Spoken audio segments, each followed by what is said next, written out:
with some news on what we'll see at quarterback today. Hi, Diana.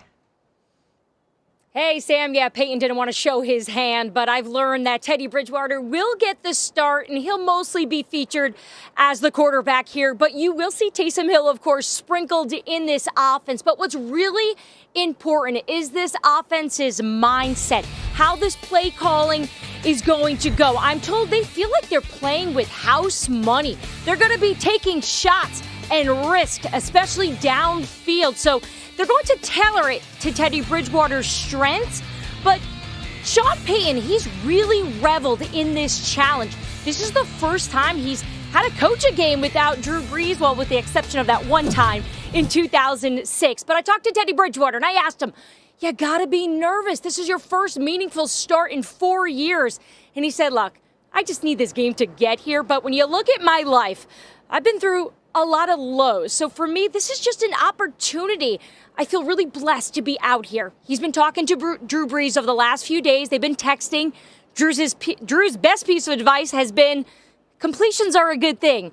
Unfortunately, the future Hall of Fame quarterback, he is rehabbing right now. He won't be at the game tonight, but you know he'll be watching, Sam. No doubt. Thanks, Diana. One thing I know about Teddy from spending a bunch of time around him in Minnesota, nothing rattles this dude. There is no chance he's nervous. Just the most cool, calm, and collected guy. That Seattle crowd, around. that 12th man. That's the X factor. And that's nervous. where Taysom Hill comes in, too, because you really don't know exactly what they're going to throw at you. What do you think, Rex, of the decision to start Teddy today? I think it's a mistake. All you ever hear is Sean Payton saying that, hey, Taysom Hill is the next Steve Young. Then why the hell aren't you playing him? I don't get that. I'm sorry. Look, we saw Teddy Bridgewater last week. How did he look? Terrible. Yeah. How did he look last week in Game 17 of last year? Not any good. So to me, look, it's a great story. You know, we get it. You made a mistake. He's the highest paid backup quarterback in the league. But Taysom Hill, I mean, is he too big? Is he too fast? I mean, Lamar Jackson, this could be the next type of Lamar Jackson. I bet you see Taysom Hill within that first series, though. Yeah. Within that second down, that third down, whatever it may be, because he's going to get that attitude that Diana's talking about, that nothing to lose mentality, those shots down the field, you got to play Taysom early in offense. The Saints did a nice job of preparing for this moment, right? You know, Drew Brees is an older quarterback, so they were prepared. They signed Teddy Bridgewater to the big contract. Why? Because if anything happened to Drew Brees, they didn't want to change their offense. Since last season, the Saints have had two quarterbacks on the field 209 times. The rest of the league combined, 96 times. So that's just what their offense is. Taysom Hill is a part of their offense. Yeah. But if he has to become the starter, their whole offense changes. So I get what they're trying to do, where Teddy Bridgewater is now the new Drew Brees, and Taysom is still Taysom. But it hasn't worked. I think that it deserves one more week. If it works this week, great. If it doesn't work this week, if Teddy sort of is mediocre again, that's when I think you got to make the change.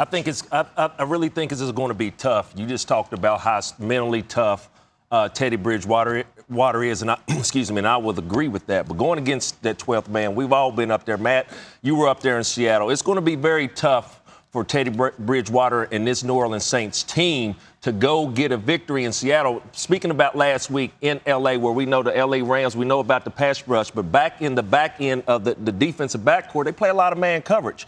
This week going into Seattle, they play a lot of zone coverage. So the windows that he was unable to hit with that tighter coverage, the coverage is going to be a little bit tighter. The windows are going to close a little bit quicker. So him being able to be efficient and delivering that ball will be an important factor today. Yeah, Randy, you just know that Teddy Bridgewater, I mean, it's not going to be as efficient as when Drew Brees is running. It's going to be slower. The throws aren't going to be as accurate. They're not going to be as on time as Drew. There's going to be a lot of more opportunities for plays.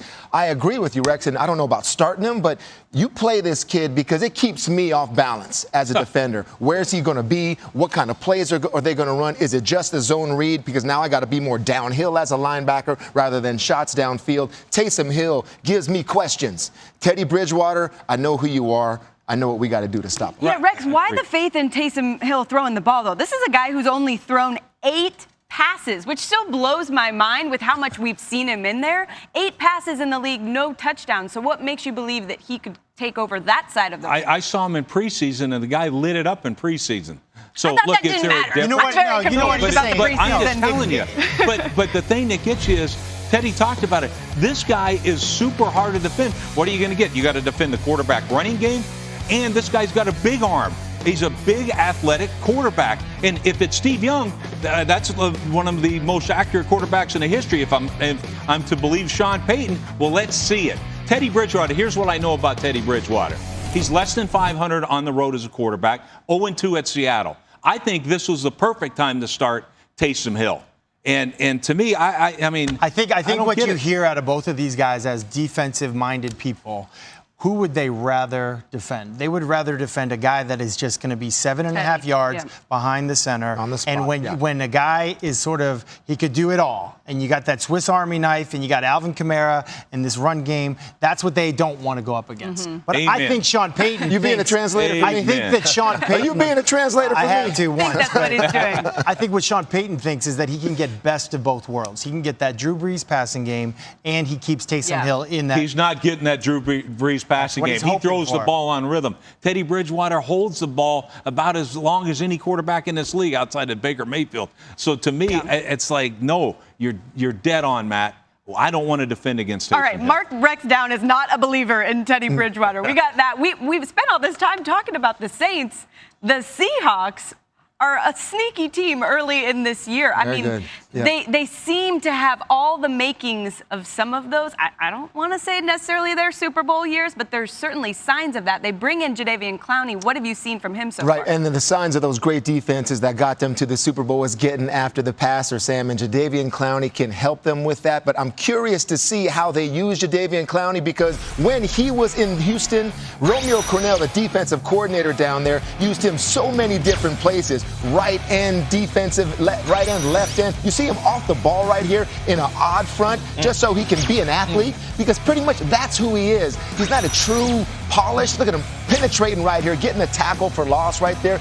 You being creative with him, moving him around so he can use his quickness at the right defensive end position last week for the Bengals. Can he make plays? Yes, absolutely. He's a high-effort player, a high-motor player, and he'll get after the quarterback like that. But in terms of lining up in one place, the multiple moves that he has, I would rather see him off the ball, moving him around as a disruptor. Yeah, it's been interesting to see as a lot of teams go more new stuff, college stuff. Seattle is stuck to their guns on what they're running and the philosophy that Pete Carroll has about what defense can do. I know you guys are both believers. The crowd in noise will that. help. Doesn't matter where he's going to line up. The crowd noise will help. Yes, that's for sure. All right, also in Foxborough today, that guy may get a few more targets Early after to all work. the AB